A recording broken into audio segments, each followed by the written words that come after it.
that'll do enough for now. Okay, so welcome to another battle report, folks. It's another remote game that we're playing. Today it was supposed to be Brian playing Peter, but something's come up for Brian, so I've had to step in. I'm going to take his list and play it against Peter's. Now, we're going to be using a Bagration German list against a Bagration Soviet list. So Peter, who's over here, you'll see him on the screen just now. Peter, could you tell us what you have got in your list? Oh, right, I'm bringing a Grenadier company today from the German Bagration book. Got the Grenadier Company HQ, and I've got 2 Grenadier platoons. They've got each of them have got an HMG team and a Panzer Schreck team, and then the other platoons within the formation. I've got an 8-centimetre mortar platoon and a 5-centimetre tank hunter platoon. And then in support, I've got a 10.5-centimetre artillery battery, a platoon of 5 Panzer IVs, and a platoon of 3 Hetzers, and I've got a Panzer III observation tank. And then I've got a lucky card as well to bring my number up to 100 points. And that's my list. Okay. So one thing you can do now, I think, in Bagration, I might be wrong, but because I've still not got the book, unfortunately, I think you can make that Panzer IV platoon part of your core formation. Oh, right. To boost the numbers up a bit. Well, I could do that. Yeah. Let me just check.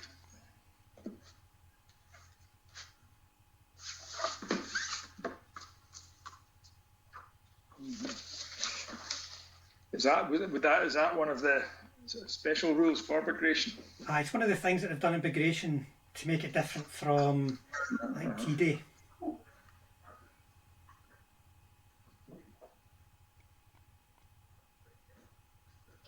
Okay, we'll do that then. Yep. Okay, and just so everybody knows, the Marder figures here are actually meant to be Hetzers. I just don't have any yet. Okay. They're another thing I've not received as yet. Right, okay. I'll go over my list now. Now, I'm going to apologise in advance because this is Brian's list. Right. You may find your Pack 38s don't have a lot to do. Well, you can kill T-34s, but... Okay, so, the Soviet list is... I'll just got to make sure I've got this... Right, okay, so the Soviet list is a heavy assault gun list. Right? Whoa. So, there's lots of heavy armour in there, like front armour 9, side armour 8. You know, it's quite nasty. There's Company Command, which is an IS-2. Then a platoon of 4 ISU 152s. They can bombard. They don't have a very good direct fire range, but if they hit you, they're going to really hurt a Panzer IV. And then there's a platoon of 5 ISU 122s, which have got a longer range, and they're even worse at shooting. They're even nastier at shooting Panzer IVs, and they can bombard as well. And because there's 5 of them, they get to reroll misses in bombardments, which I never knew before. Right, and then in support, there are 7 flame-throwing T-34s, and they're quite. They don't have much going for them other than flame-throwing. They're like the motivation isn't as good. They're not very. I think they run away for assault a lot easier, but you know they've got 3 dice of flames every turn each, and then they've got the Soviet Supermen unit, which is the hero motor rifle guys. So these are the guys that hit them 2+ in assault.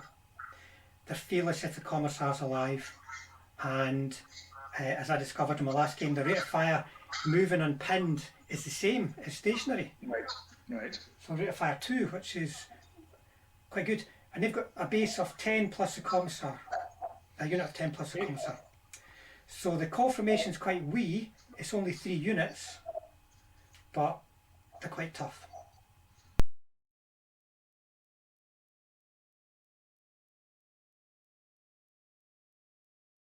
So today's mission, folks, is no retreat, which is a nice simple mission where the defender is on one half of the table and the attacker coming from the other half. We've laid out the deployment zone here, that's halfway line. Defence can be anywhere up to halfway, and then an 8-inch box where the objectives can be placed. So the objectives, Brian's placed one here in the town, and I've placed one over here with the train station just to stretch his defence as much as possible. And then Brian. See, I'm going to keep calling you Brian, Peter.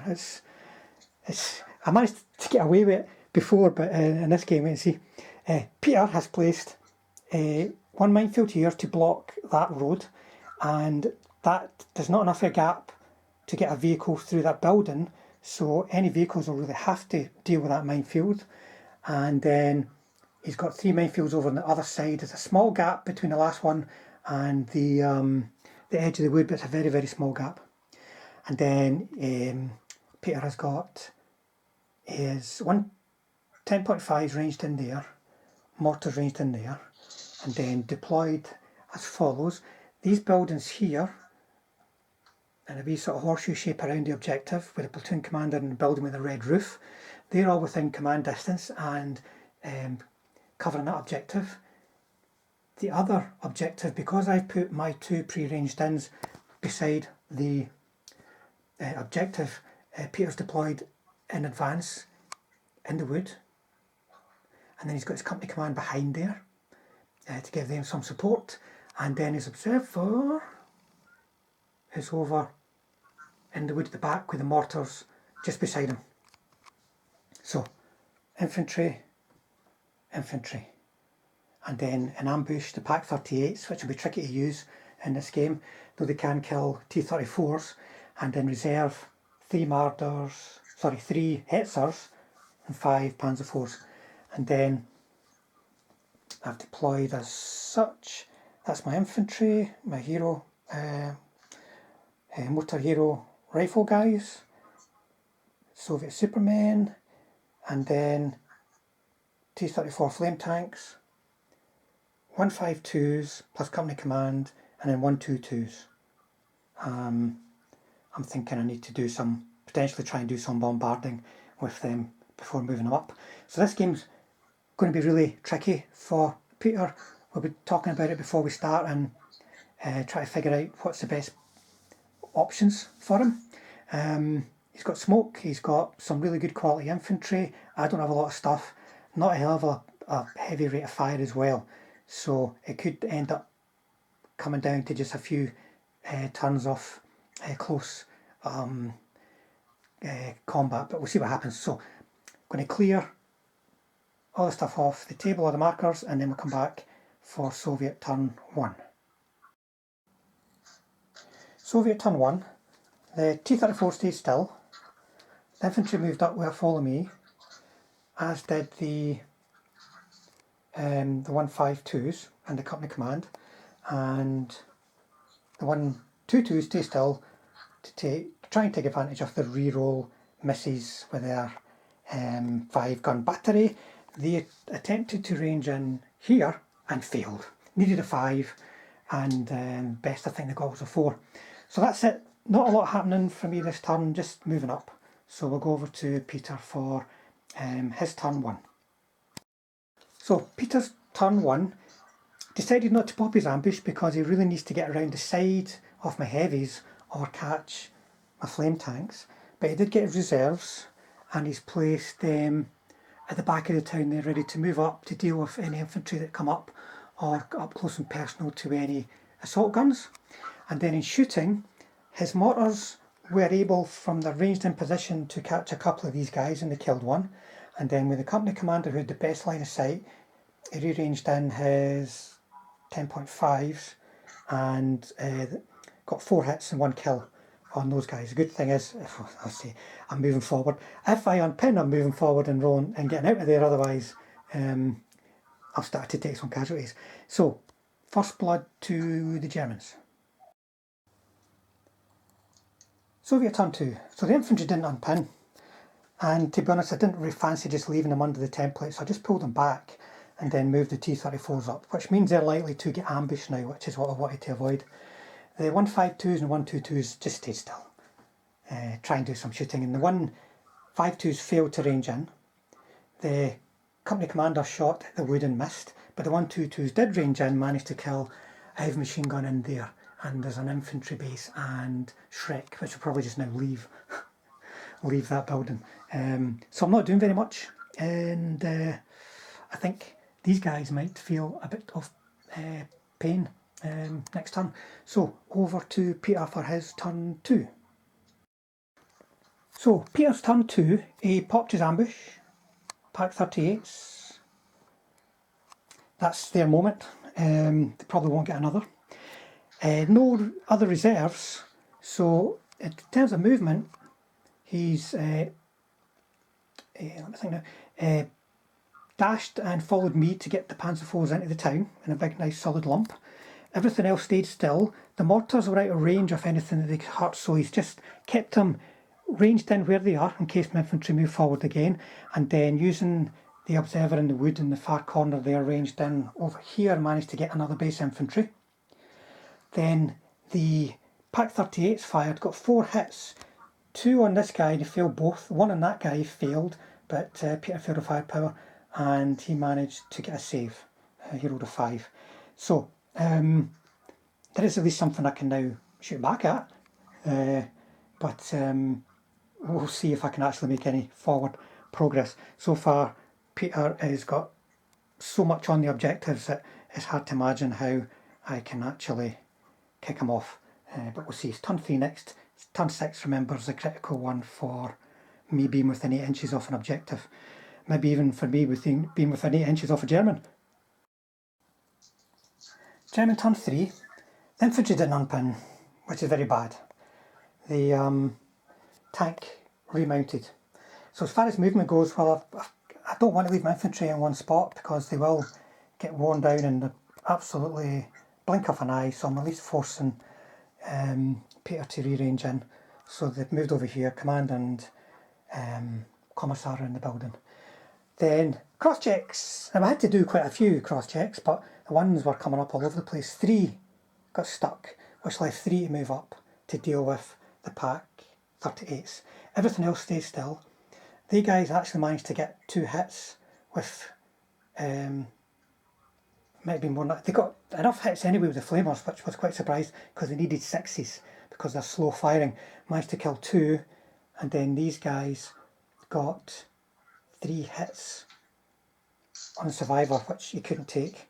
And then the 122s ranged in over here. It's in this point of the house there. Not close enough to get any tanks, but I got it on the 3rd attempt. Didn't kill anybody this turn, but that's more pressure on the guys defending that objective, and my army's in bits, it's spread everywhere, so it's hard to see me getting much pressure on, but we'll see. Over to Peter for his turn 3. Peter's turn 3, so one thing that I've not mentioned is infantry here have not yet unpinned from the initial hit on that house for the artillery. He automatically got his, now remember guys, these are Hetzers in this turn, so they're skulking behind this house now, because to come out here would invite some really nasty anti-tank, but from there he can deploy into cover along here.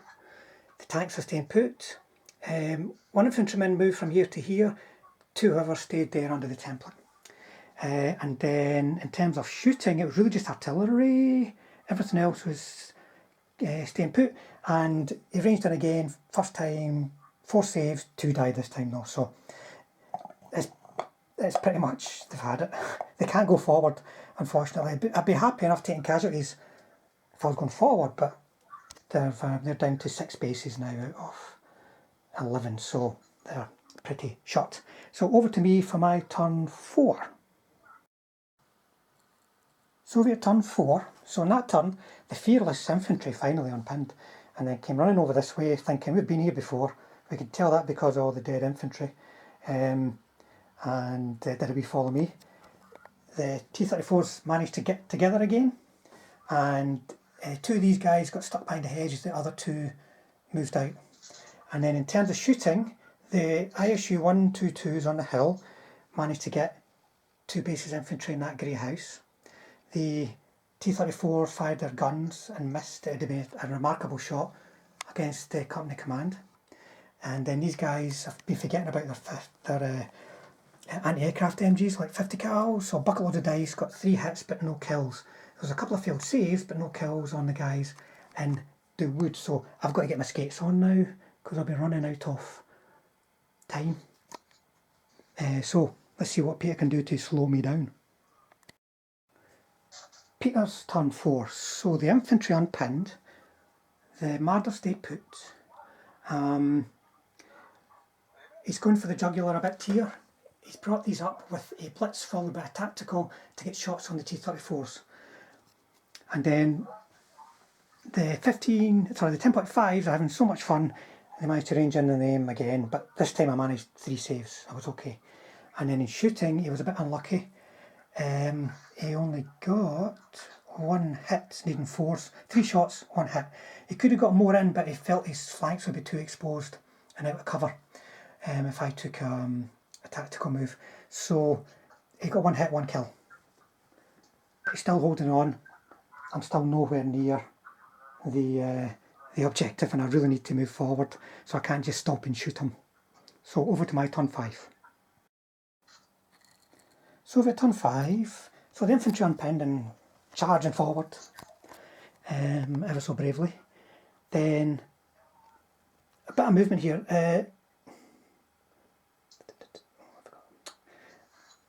I forgot to fire him, we'll come back to him. The 2 T-34s moved up, one to get flank shots, the other one just to keep moving up. He tried a cross-check and failed. He had to move to get shots, and these guys just stormed up as fast as they can go. And then in shooting, the T-34 managed to bail one, and that was it. Out of 1, 2, 3, 4, 5. Out of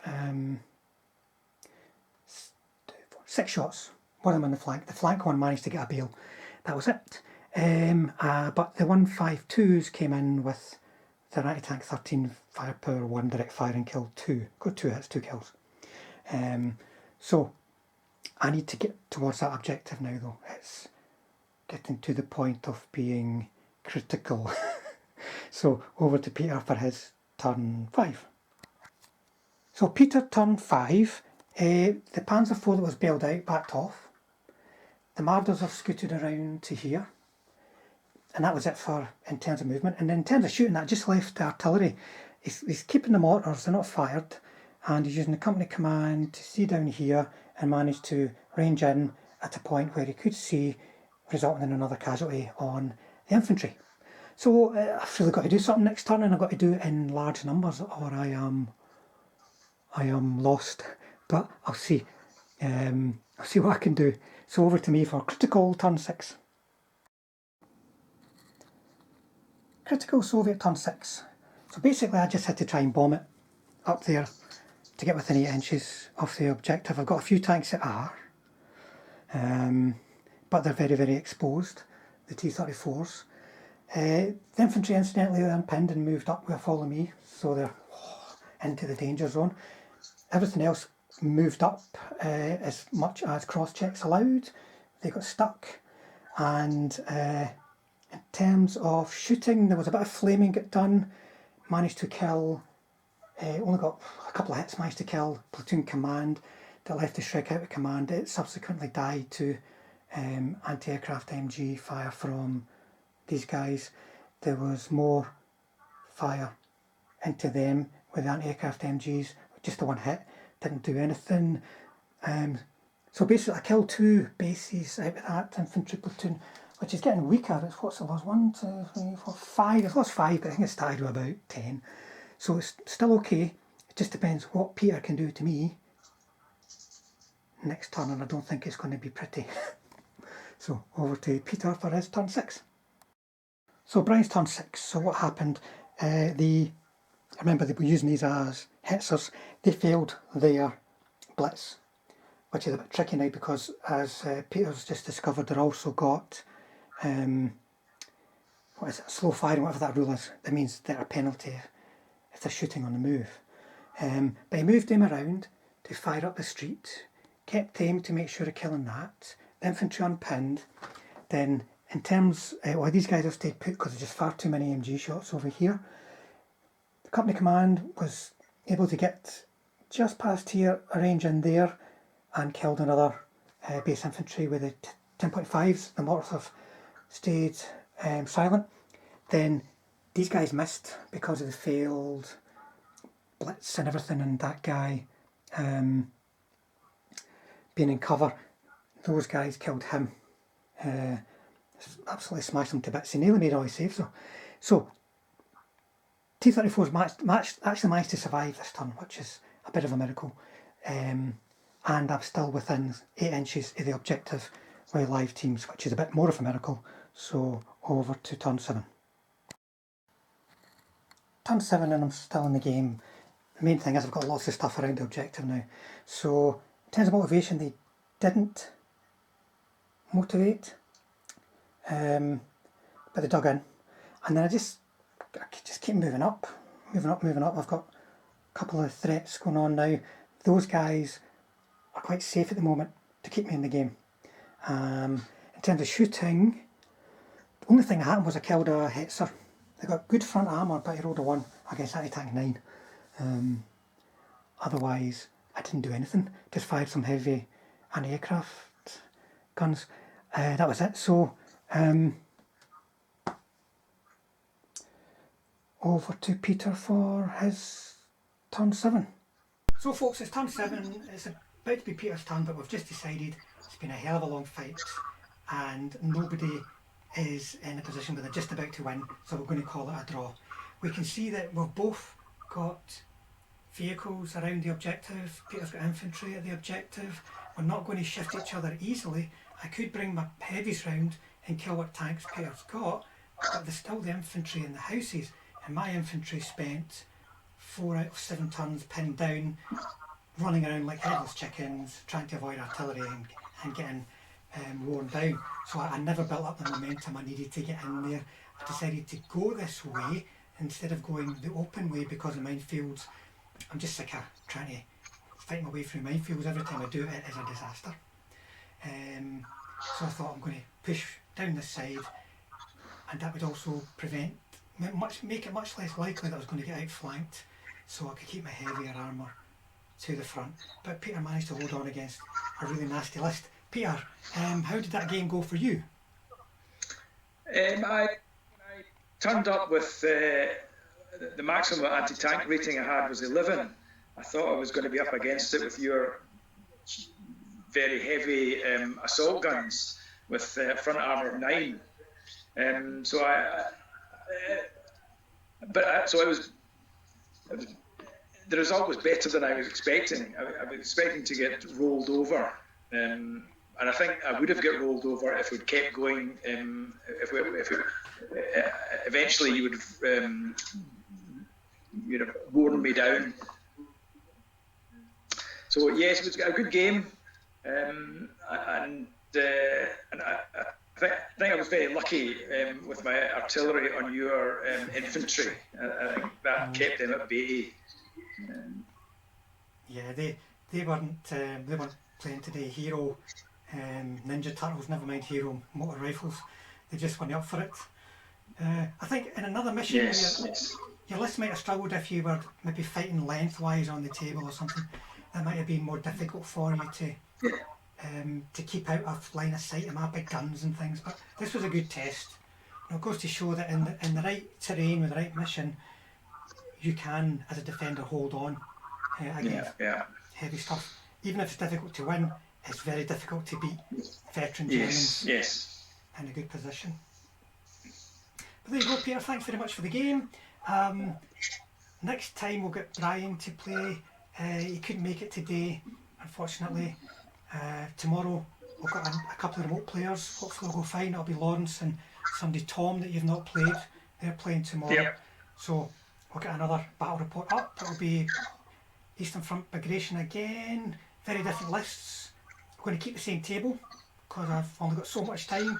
to move things around, but we'll see how the different mission, different lists go on the same terrain. But thanks, Peter. Thanks for the game. Thank you. Good. Cheers, folks. Thanks all for watching. Thanks to subscribers. If you've not subscribed, please consider doing so, because it really helps us bring these games to other viewers on YouTube.